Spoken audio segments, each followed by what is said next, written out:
son of a Pakistani bus driver, will now lead the city for the Labour Party.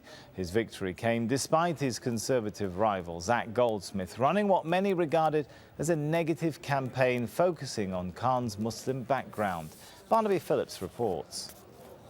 I therefore declare Sadiq Khan to be elected as the new Mayor of London.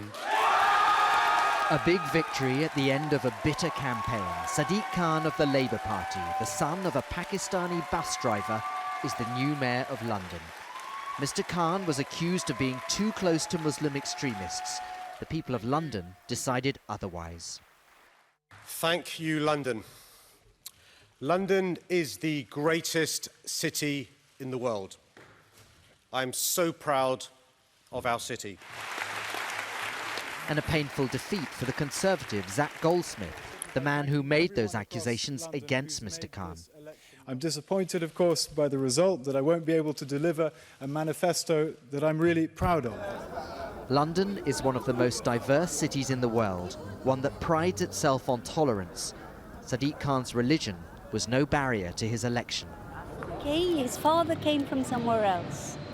And look at him today. He could be the most extraordinarily important Muslim leader in the world. Sadiq Khan's election as the first Muslim mayor of a major Western capital is a moment of international importance. But now he'll be judged on results locally. What can he do about London's transport problems and perhaps above all, its chronic shortage of affordable housing? Elsewhere in the UK, Scottish nationalists will again dominate their National Assembly, although they didn't win an overall majority and haven't committed themselves to holding another referendum on independence. In other parts of England, in local elections, the governing Conservative Party largely maintained its share of the vote. So did the opposition Labour Party, led by Jeremy Corbyn. But it needs to do much better if it's ever to return to power. So London and Sadiq Khan's victory is the big consolation prize for Labour. But he'll have to put the bruises of this campaign behind him and work with Conservative government ministers if he's to prove an effective mayor of this city. Barnaby Phillips, Al Jazeera at London City Hall.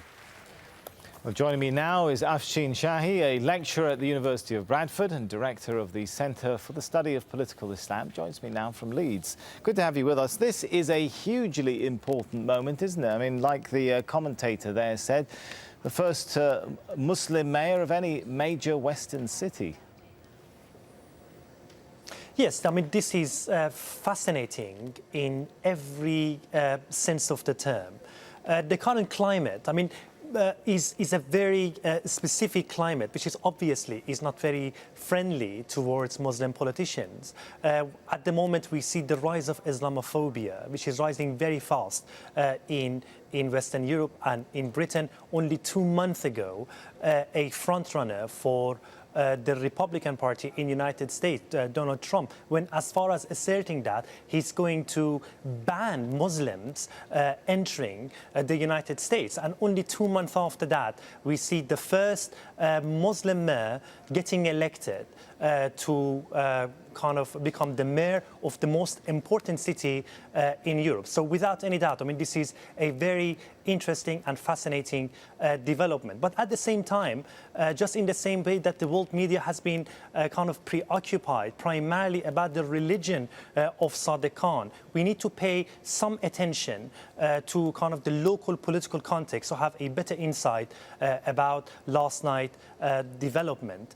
If you do look at kind of the political complexity of London, if you do look at the political structures in London, out of almost 73 parliamentary constituencies in London, about 45 of those parliamentary constituencies are represented by the Labour Party. And obviously Sadiq Khan is a member of the Labour Party. So London naturally is a Labour city. So if you want to look at it from this angle, the victory of Sadiq Khan last night was not necessarily surprising. But given the fact that over the last few months we have seen this kind of extremely negative campaign, primarily focusing and targeting the religion of Sadiq Khan, his victory, the very fact that he could kind of maintain a very positive campaign and primarily focusing on his policies, looking at the problems with transport, affordable housing, environment. Obviously, he managed to get 50% of the vote, which is right. the So he managed to get personal he managed political to mandate. The campaign on that, but nevertheless, did the campaign reach a really new level of racial profiling and stereotyping? I mean, politics not always known to be a clean business, but did this one take a really lower standard than previous ones? Yes, Sadiq Khan was associated during this campaign by his conservative rival to extremism, and some members of other ethnic minorities like Hindus and Sikhs kind of were warned about the dangerous nature of Sadiq Khan's politics. So obviously a lot of observers regarded the campaign as particularly nasty, because instead of focusing on policies, environmental policies, housing policies, transport policies, the conservative rival spent a great deal of time focusing on Sadiq Khan, his religion and his racial background. All right, and thanks for your comments on that. It will be interesting to see if Donald Trump does make it to the White House, how he would deal with a visa perhaps for the Mayor of London. Thanks so much for your thoughts on that.